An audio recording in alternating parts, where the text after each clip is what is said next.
Dengang jeg var lille, var der altid sne om vinteren og altid sol om sommeren. Det kan man se på vores familiefotos. Sådan er det ikke længere. Nogen siger, at jeg bare husker det sådan, men man kan som sagt se det på familiens fotografier. Det her billede har min mor taget. Det forestiller mig. Billedet er 29 år gammelt. Dengang troede jeg, at man en dag ville blive voksen i den forstand, at man blev til en anden, at man på et tidspunkt ville træde over en streg, og at man fra den dag af ville være et andet slags menneske. Her er jeg sammen med mine forældre i vores have ved huset på Amager. I vores familie havde vi demokrati. Vi holdt møder, og der blev taget referater. Vi var 3, og hver enkelt stemme vejede lige tungt. Hvis man i 70'erne betragtede sig selv som en del af ungdomsoprøret, kunne man vælge mellem at være blomsterbarn eller politisk aktiv. Hvis ikke min mor havde mødt min far, ville hun nok have valgt livet som blomsterbarn, fordi hun mener, at det handler om at være god ved hinanden og ved dyrene. Men de blev politiske, og det indebar en opdeling af mennesker i gode og onde.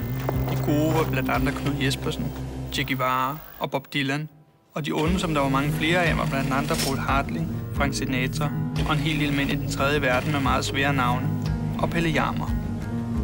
Pelle Hjarmer var socialborgmester i København fra 1976 til 1989. Han gennemførte en del nedskæringer på området og har siden sagt om sin tid som politiker, at han betalte en høj pris for at være borgmester i sparetider. Han havde tykke briller og et karakteristisk sort munkeskæg.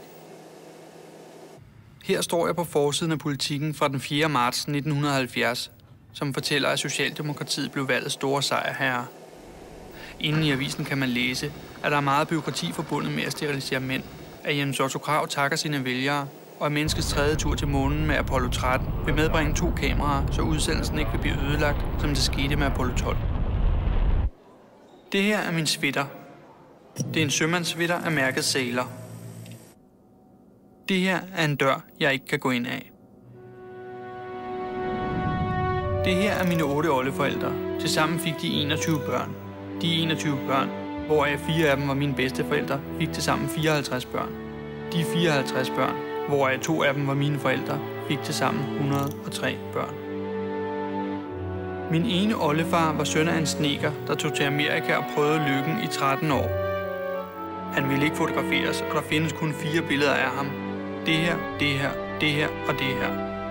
Han blev antikvitetshandler og giftede sig med en kvinde, hvis far havde været sømand og sejlede en 2-mastet skonnert, der hed